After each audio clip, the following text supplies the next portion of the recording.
அர்ஜுனன் சித்ராங்கதா வீரத்தினம் விளைந்த காதல்.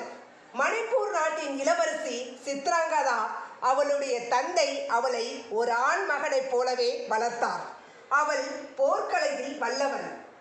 அர்ஜுனன் மணிப்பூருக்கு வந்தபோது ஒரு ஆண் போல உடையணிந்து போரிட்டு கொண்டிருந்த சித்ராங்கதாவை பார்த்து வியந்தான். முதலில் அவளது வீரத்தை கண்டு நட்பு கொண்ட அர்ஜுனன் பிறகு அவள் ஒரு பெண் என்று தெரிந்ததும் அவள் மேல் காதல் கொண்டான்.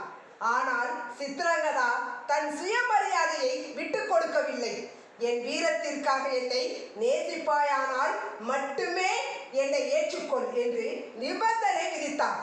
இவர்களுக்கு பிறந்தவன்தான் புகழ்மிக்க பப்ருவாகனன்.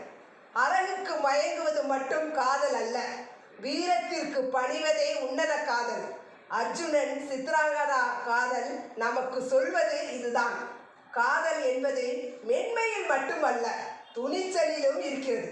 ஒரு பெண் ஆபரணங்களை அணிந்து அழகாக இருக்கும்போது நேசிப்பதை விட அவள் தன் கடமையை செய்யும் வீர மங்கையாக இருக்கும்போது அவளை மதிப்பதே உண்மையான ஆண்மை.